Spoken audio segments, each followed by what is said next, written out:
네, 재작년 총선, 대선 때 가장 대표적인 공약 가운데 하나, 바로 반값 등록금이었습니다. 지금 정부에서는 올해 반값까지는 아니지만 이 반에 가까운 45%는 등록금 지원을 하겠다 이렇게 밝혔습니다. 반면 야당과 시민단체는 올해 책정된 예산을 보면 반값에 턱없이 모자란다고 지적을 하고 있는데요. 과연 반값 등록금 공약 올해 얼마나 지켜질 수 있는 걸까요? 오늘의 이슈통 이 등록금 문제를 학생들은 어떻게 체감하고 있는지 또 시민단체 입장은 무엇인지 알아보겠습니다. 숭실대학교에 재학 중인 강혜진 학생 그리고 참여연대 안진걸 협동사무처장 나오셨습니다. 안녕하세요. 네, 안녕하십니까. 네, 먼저 강혜진 학생한테 질문 드릴게요. 지금 몇 학년이시죠? 저는 지금 4학년 재학 중입니다. 이제 본격적인 스트레스가 시작이 되겠네요. 네. 지금 등록금이 얼마가 나왔습니까? 저는 제일 싸고 학년이 좀 있어서요. 350이고요. 제일 싼 게 350입니다. 보통 다른 친구들은 400에서 600까지 내고 있습니다. 400에서 600까지는 이과라서 그런 건가요? 공과대거나 예술계 이런 친구들은 600까지도 가고요. 네. 그럼 등록금은 어떻게 내나요? 뭐 부모님께서 주시는 거예요? 아니면? 뭐 어렸을 때는 부모님이 대신 내주기도 하셨는데 네. 3학년 올라와서부터는 장학금을 받으려고 노력하거나 네. 그게 좀 여의치 않을 때는 학자금 대출 받거나 장학금 좀 타셨나요? 한 번? 혹시 등록금 마련을 위해서 뭐 아르바이트를 한다든지 그런 것도 하나요? 일도? 아르바이트 대학 와서 안 해본 적 없는 것 같고요. 늘 했나요? 네, 최근에는 이제 학원에서 파트 강사로. 혹시 학원에서 파트 강사 일을 하면은 어느 정도 벌이가 되는지 좀 물어봐도 되나요? 사실 학원은 다른 아르바이트보다 시급이 높은 편이거든요. 네. 하지만 그래도 파트 강사기 때문에 한 40만 원 정도? 한 달에 40만 원? 네. 한 달에 40만 원 갖고 등록금 350만 원을 어떻게 충당을 할지 좀 궁금한데 사실 이게 비단 이 강혜진 학생만의 문제는 아니라고 합니다. 저희가 다른 학생들의 상황도 같이 한번 준비를 해봤는데 화면 보면서 설명 잠깐 드리고 가겠습니다. 네. 네, 보시죠. 네, 이게 한 취업 포털 사이트에서 대학생들에게 이 설문 조사를 한 결과입니다. 올해 1학기 학자금 대출을 받을 계획이 있는가 이렇게 물어보니까요. 무려 65%, 여기 70%가 그렇다라고 답을 했네요. 학자금 대출을 받은 경험이 있나라는 질문이 70%였고요. 네, 좀 이게 바뀌었습니다. 학자금 대출을 받을 계획이 있나가 70%였고, 네, 그 조사가 어쨌든 이렇게 많이 나오게 됐습니다. 그렇죠. 경험이 있다고 답한 게 70%고 계획이 있냐고 물어봤더니 65%가 답변을 했고요. 예. 네, 안진걸 처장님 지금 반값 등록금 문제로 작년부터 계속 활동하고 계신데 지금 요즘 상황 어떻게 보고 계십니까? 네, 우리 2011년도 그해 10대 뉴스가 반값 등록금 투쟁이었습니다. 예. 뭐 정말 청계광장에서 뭐 연예인들까지 도와주시고 그렇죠. 많은 국민들이 이제 교육만큼은 국가가 좀 책임지자 이렇게 해서 국가장학금이 2012년도에 생기고 네. 대통령께서도 공약으로 올해부터는 사실상 반값 등록금 하겠다. 대학교 앞마다 정말 그 붉은 현수막을 엄청 많이 거셨어요. 네. 반드시 하겠다고. 그런데 올해 최소 4조 원을 배정하겠다. 교과부는 4.2조까지 배정하겠다고 했는데 실제로는 4천억만 늘어난 작년에 2.8조였기 때문에 올해 1.2조 이상을 늘려야 되는데 4천억만 늘리는 걸 국회에 제출한 겁니다. 그래서 그때부터 공약 파기 논란이 있었고 그러다 보니까 대학들도 한 3조 정도는 장학금으로 내놔야 되는데 대학들도 2.4조 정도밖에 장학금으로 내놓지 않고 또 등록금 인하를 많이 인하율을 좀 높여야지 반값 등록금이 근접하는데 거의 막 동결하는 분위기로 지금 가고 있거든요. 그래서 공약 파기에 대학들도 나몰라라. 학생들이 체감하기에는 반값 등록금이 아직 멀었다. 이런 비판이 지금 쏟아져 나오고 있습니다. 물론 지금 교육부에서는 어제 또 뭐 해명 자료를 하나 냈더라고요. 지금 실제로 정부에서 마련한 재원은 뭐 한 45%까지는 된다. 그러니까 지금 말씀하셨던 4천억을 증액했다는 거는 2조 8천억 원에 4천억을 더 증액을 해서 지금 8천억이 정부 재원상에서는 모자란 건데. 예, 맞습니다. 근데 지금 정부 얘기는 뭐 3천억 정도 모자란다 이렇게 얘기를 하고 있는데. 그러니까 막판에 국회에서 야당과 시민단체 노력으로 1,500억이 더 추가돼서 현재 총 한 3.4조 정도 국가장학금이 배정되어 있습니다. 정부 지원으로만? 예전에 비해서 많이 늘어난 건 맞고 정부도 노력을 해주고 있는 것도 사실입니다만 근데 약속한 것, 공약한 거에 턱없이 못 미치니까 그게 문제가 되는 것이고 그다음에 정부의 노력과 함께 대학들도 네. 한 20% 정도는 인하하는 결단을 내렸을 때 네. 반값 등록금을 국민들이나 학부모들, 학생들이 체감할 수 있는데 대학들이 이번에 동결하는 분위기, 네. 그리고 대학들이 자체 장학금도 정부는 3조 정도를 배정하라고 요구했는데 네. 실제로 2.4조도 안 되는 분위기니까 아하, 네. 실제 학우들은 반값 등록금을 못 느끼는 그런 네. 일이 발생하고 있는 것이죠. 네. 지금 뭐 서로 손발이 좀 맞지는 않는 것 같습니다. 협조가 예. 이루어지지 않는데 반값 등록금이 실현된 이유를 뭐 어디서부터 찾아야 될까요? 아, 예? 실현되지 못한 이유를 예. 첫 어디서부터? 번째로는 예를 들면 유럽의 주요 나라들이 보면 대학을 무상교육하고 있지 않습니까? 국가가 고등교육은 그 나라 인재를 키우는 가장 중요한 과정이기 때문에 전면적으로 책임지는 건데 네. 우리는 지금 반도 책임지지 않는 거거든요. 우리나라 학생 학부모들은 너무 착해서 국가 재정이 부담될까 봐 반은 우리가 내겠다는 겁니다. 모두 내달라는 게 아니라 예. 나머지 반에 대해서 국가가 내거나 아니면 국가가 40% 정도 내고 대학이 10% 정도 내라 이렇게 요구했는데 예. 국가도 책임을 안 지고 대학도 책임을 안 지니까 반값 등록금이 안 되는 것이죠. 네. 근데 그 지금 대학 등록금 인하 부분도 말씀하셨는데 물론 그 대학 당국들도 사실은 3조 원 정도의 부담을 하기로 돼 있는 건데 지금 보면은 그 뭐 보니까 요즘 최근 보니까 뭐 1% 정도 내리거나 거의 동결하는 분위기. 예.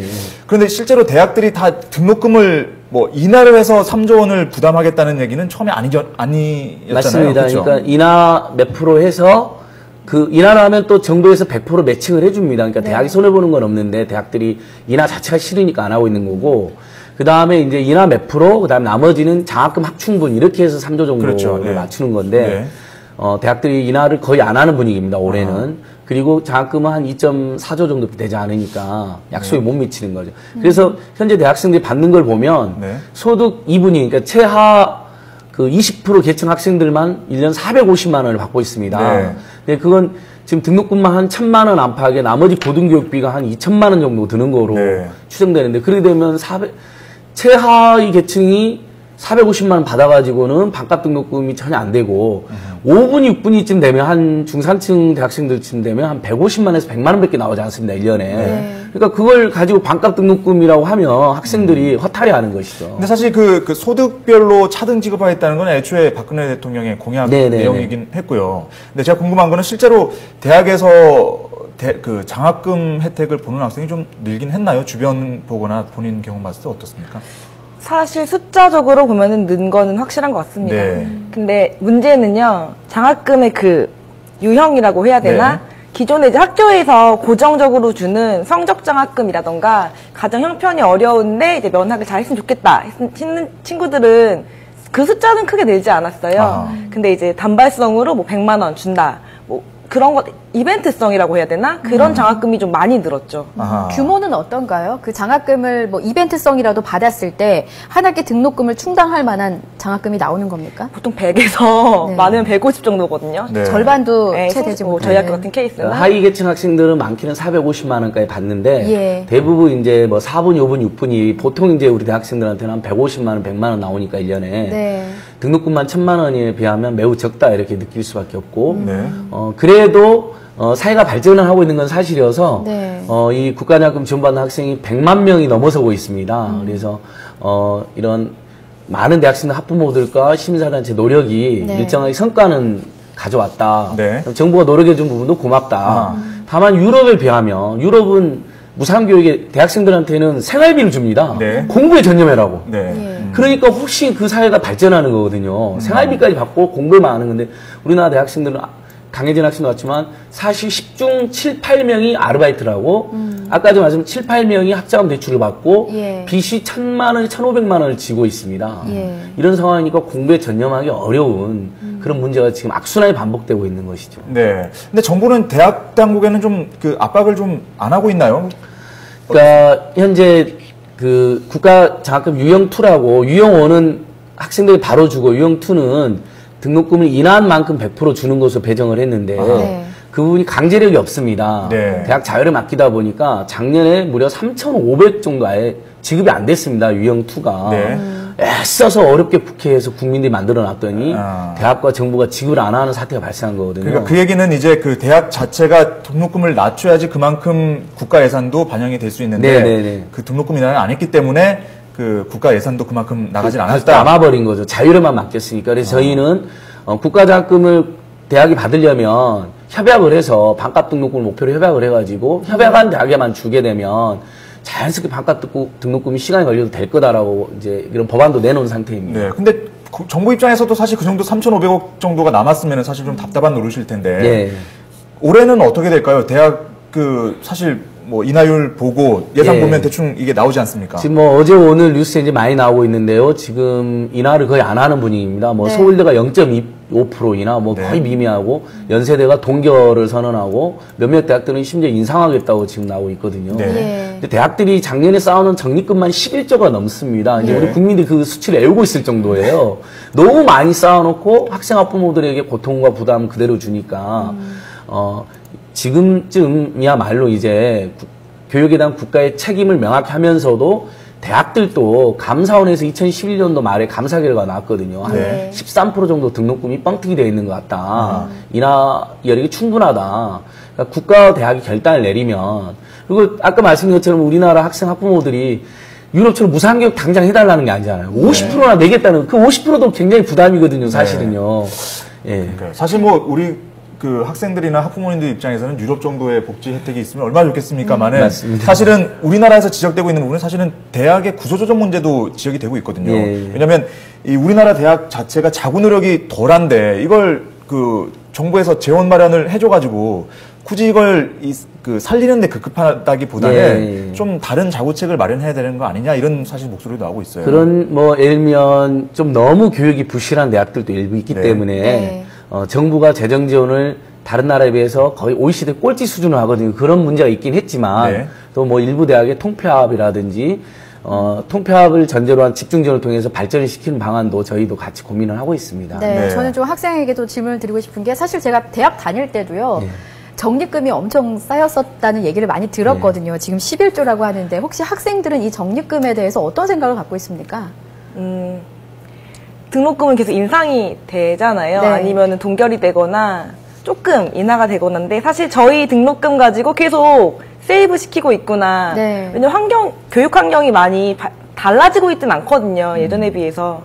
그래서 되게 뭐 화가 나기도 하고 왜 이러는 건가 싶기도 하고 왜 안 쓰는 건가 언제까지 그럼 적립만 할 거지? 라는 생각이 계속 들죠. 그 학교 측의 입장에서는요, 그 적립금으로 물론 장학금도 주지만 학생들의 복지를 위해서 뭐 시설을 좀 노후화된 시설을 개선을 한다든지 이런 주장을 또 할 수 있거든요. 실제로 학생들이 좀 많이 느낍니까? 학교 시설이 좋아진다거나 그 밖에 복지에 대해서. 공사는 많이 하고 있죠. 공사 굉장히 많이 하고 있는데 글쎄 그 공사 비용이 전 적립금으로 다 나간다는 생각이 들지 않아요. 네. 왜냐면 건물이 있는 건 한계가 있고 보수하는 것도 한계가 있기 때문인데요. 저희는 사실 외관이 바뀐다거나 물론 좋기도 하지만 중요한 교수님의 수가 늘어난다든지 예. 강의실 환경이 좋아진다든지가 더 중요하거든요. 그러면 교수님이 더 늘어난다거나 강의의 질은 학생들이 느끼는 강의의 질은 그대로죠. 그대로다. 네. 그러니까 예전에 비해서 시설이 확실히 좋아진 측면이 있습니다. 네. 예. 근데 사실 시설도 원래 학교 법인이 의무적으로 제공하게 되는 것인데 적립금으로 사용하는 것도 문제가 있는 것인데 네. 다만 이제 우리 강인학 씨 말한 것처럼 한국이 여전히 OECD에서 고등교육 재정 지원도 꼴찌 수준이지만 교수 1인당 학생 수도 가장 많은 편에 속합니다. 그렇죠. 이게 이런 부분들이 해결이 안 되면서 적립금은 매년 쌓여서 11조가 넘어가고 그리고 학생들 학자금 대출 엄청 받다 보니까 신용불량자가 6년 사이에 11배가 뛰어가지고 지금 5만 명 가까이 대학생들이 네. 그리고 1인당 1,500만 안팎의 빚을 지고 사회로 나간다는 게 네. 우리가 정말 대학생들 우리 사회 미래인데 고등교육이 그 사실 가장 중요한 거라고 다들 이야기하잖아요. 그런데 대학생 학부모들의 고통은 나 몰라라. 니네들이 알아서 해라. 이렇게 맡기는 건 네. 정말 반고역적이다. 이렇게 보고 있습니다. 지금 그 대출 문제는 어떻습니까? 주변에 학생들, 친구들 보면 실제로 대출 많이 얻고 그렇게 있나요? 저 1학년 때까지만 해도 사실은 대출 받는다거나 이런 거 얘기도 잘 안 했었고 잘 네. 몰랐었는데 지금은 정말 쉬워진 것 같아요. 아, 왜냐면 받기도 쉬워졌어요. 네, 받기가 쉬워진 게 아니라 여기저기 금융권들이 많이 이제 연락이 많이 오기도 하고 연락도 오고. 친구들이 굉장히 뭐 받을 수밖에 없는 상황이 기본적으로 있어서 저도 그렇고 친구들도 그렇고 그냥 받는 것 같아요. 많이. 그러면 네. 주위에 대출을 받는 친구들이 많아요? 아니면 안 받는 친구들이 더 많아요? 이게 대학마다 다른 것 같은데요. 네. 서울 권역에 있는 이제 학교들은 아무래도 지방에 있는 친구보다는 더 적게 받는 것 같거든요. 그래도 10명 중에 3, 4명은 받는 것 같아요. 네. 그렇군요.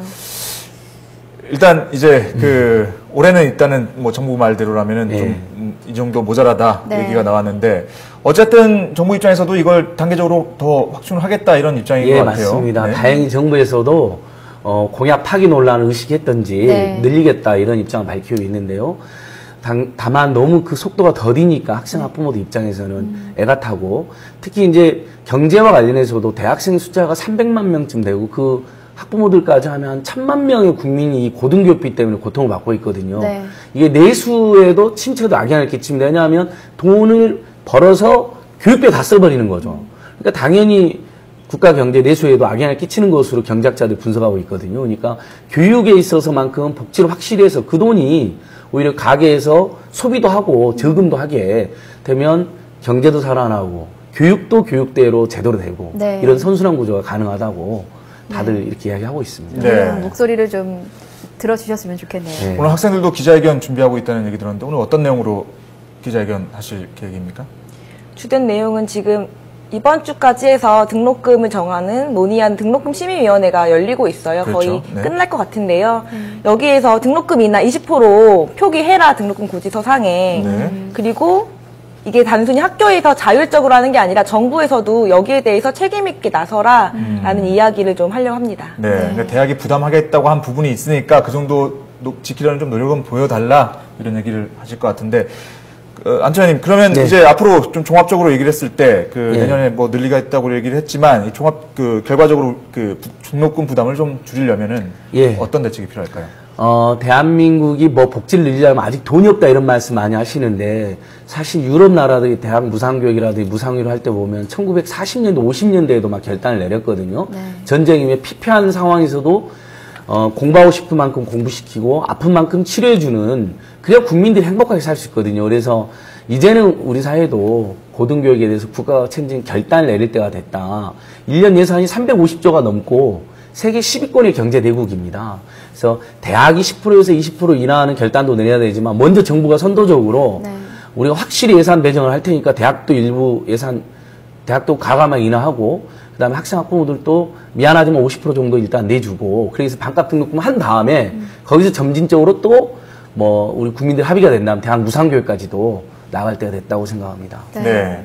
알겠습니다. 오늘 두 분 말씀 고맙습니다. 네. 고맙습니다. 고맙습니다.